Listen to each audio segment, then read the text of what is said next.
am'izao fotoan'izao moa zany de fatatsika fa tena miroso ary miova aingana de aingana ny toedra raha-pirenena eto Madagasikara indrindra eo amin'ny resaka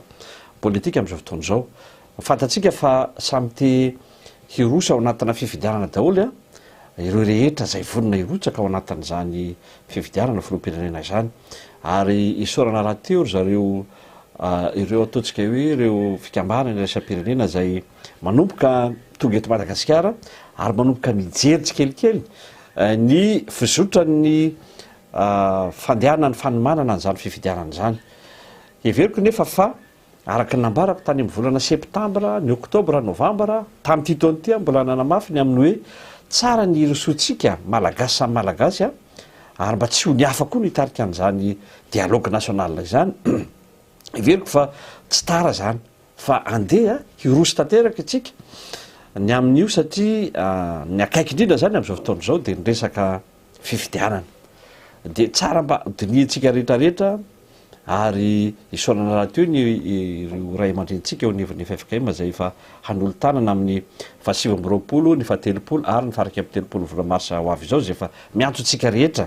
tsy hanavahany hanatrika an'izany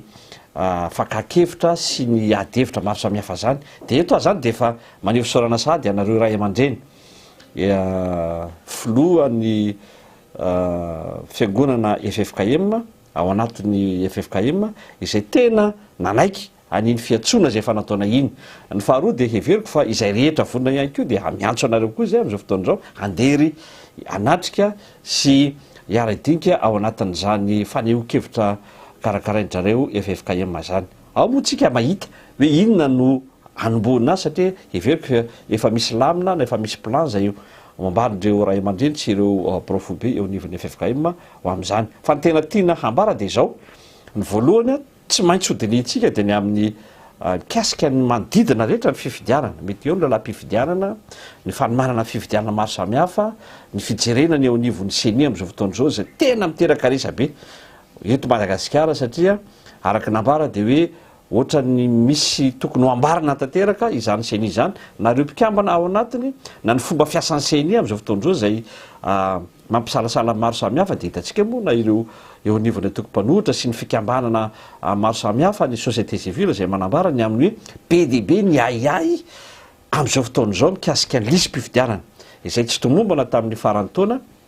ary nefa ambara am'izao fotoan'izao fa ohatrany mitombo tsikelikely iny fandrafetana ny lisy-pifidianana iny zany de mila dinina ao anatin'io ady-hevitra irany amin'ny FFKM io tsy iny ihany nefa fa na de ny mpikambana ao anatin'izany senia zany ary de heverina ihany keo fa mila jerena manokana ireo mpikambana ao anatin'izany mba tena isa iletsona hoe représentativité marina ho an'ny fanaovana politika eto Madagasikara. Akoatran'izany dia tokony hodirina ihany koa nefa ny kasika lalam-pifidianana code électoral zay tena hitatsika fa ahafahan'ireo sasany manova ary indrandrindra ataontsika teny baiko mangalatra ao anatin'ny fifidianana ka dia heverina mba tsy ho isy intsony zany rehefa voahitsy araka ny tokony izy ny code électoral voahitsy sy voaboatra araka ny tokony izy ny mambra eo anivon'ny senia de mba afaka miditra sy mijery sy miara-miasa ny olona rehetra nge te hiara-asa amin'ny senia sainginao misy ny barage izay zareo ihany no manakana ao anatin'izy kanefa na ny mpanohitra na mpitona fanjakana na reo ataontsika hoe reo PTF na ny partenaire technique financier tsika te hiara-iasa kanefa de hita fa misy ny sakana lehibe zay apetraky ny senia ary zay no mahatonga an'ireny tamin'ny terinandro ity niala tao anatin'ny fivoriana tsy mametsy ny aza fa hitako fa le fomba fiasa zay tao anatin'ny heritaona nambarany senia de mahatonga anireny olona reny mivoaka ny trano fivoriana de mampisalasala n'ireo mpamatsy vola sady reny fihetsika ireny satria matoa zany mivoaka ary zareo de heveriny fa tsy manandanja ny zavatra hambarany senia ao anatin'izany ka mba ilana am'izany rehetrarehetra zany mbola manana fotoana tsika riavana andeha hiaraka andeha ifampidinika fa tsy rehefa tonga tokoa ny saratrean'izany misy sy ny zavatra mikorotana zay tsika vao iantso ny olona efa zavatra hafa ny miditrin'ny olona. Ny faharoa de zao itsika aty anivon'ny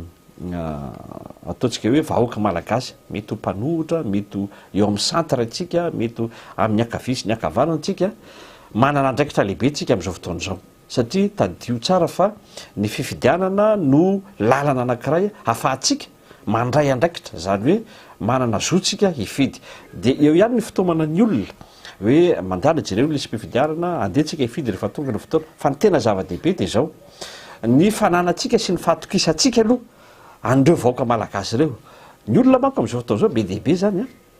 no mitady tsy andeha hifidy zady na de ao anaty lisy mpifidiarana ara ny olona rehefa miresaka amin'ny olona zay tsy andeha hifidy zay zao ny antony mahatonga anay tsy mifidy de zao ka manana andraikitra lehibe tsika zany mitaiza eo ihany ny société civile zay manomboka mitaiza tsikelikely ny mpifidy fa ny mpanao politika na ny mpisetra politika eto Madagasikara de tena tokony hahay hitaiza ny mpifidy avy amin'ny alalan'ny teny avoakatsika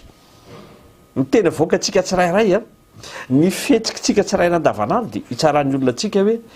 zany ve ny fihetsiky ny olona mpisetra politika na ny mpanao politika izay mahatonga ny malagasy sorena na tezitra na malahelo ao anatin'ny fony manana andraikitra lehibe zany tsika fitaizana ny olona hiatrika ny fifidianana amin'ny fihetsikitsika amin'ny fitenitsika na eo anivon'ny fotonam-panjakana na eo anivon'ny fanoerana na eo anivon'ny olotsotra zay manehevitra maro samihafa amina radio sy ny televiziona de tokony samy hitandritsika satria samy tiany Madagasikara dahotsika am'izao fotoana zao de fotoana nefa zao afahantsika maneho an'izany rehetrarehetra zany ny fahatelo hambara ihany koa de ity eo amin'ny afabola zay hiatrena ny fifidianana io manko everiny sasany hoe tsy misy ny vola tamin'ny alahady teo zao de naho fahinokefitra tamin'ny televiziona nisy solombavamboaka zay nylazany amin'ny hoe ahitsy ny tetibola ao anatin'ny LFR na ny loi de finance rectificative de hoe ahita vola fa ho ahitsy izy io de zay ny zavatra ambarako hoe mila mahay miteny ry havana fa tsy tenitenenina fotsiny ohatran'izany io satria misy an'ireny vaomera maro samihafa eo anivon'ny antenimera zay mandinika an'izany vo afaka mety hiteniny amin'ny hoe tokony hitsy tokoa nylay toe-bola ilaina ho amin'ny fifidianana ka mahatonga sasa manana ahy tokoa ny amin'ny hoe manambola oatra zany fanjakanako maninona motsy ny lalana aloha nambarana maninona motsy ny volan'ireo mpandrarano aloha maninona motsy ny bourse ampianatra no aloha maninona motsy ireo hitatsika ireo olana maro samihafa eo amin'ny lafiny sosial eto Madagasikara motsy aloha fa dia manjary ohatrany hoe maneso ny malagasy ny fitenenana takareny ka zay ny tiako ambara hoe na ho an'ny mpitondra fanjakana tandreny tompoko ny fitenenana eo amin'ny lafiny alabola zay heveriko fa manahirana zany tsy fantatro antsony hoe ho ampy ve ny vola sa tsy ho ampy ny vola ny antony de zao izay tena ambaran'ny ianareo mpitondra fanjakana manko de efa manomboka tsy mino anareo ny olona am'izao fotoana zao ka raha hiteny ianareo hoe misy ny vola ahoana no ino ny olona tsony fa misy ny vola raha misy ny vola tokoa maninona hatramina zavatra makely sy madinika amboary ary ho hitan'ny olona de hitan'ny olona tokoa tena misy ny vola fa raha miteny ianareo kanefa tsy taterahanareo ny zavatra hambaranareo de miteraka ahiahy ho an'ny vahoaka malagasy izany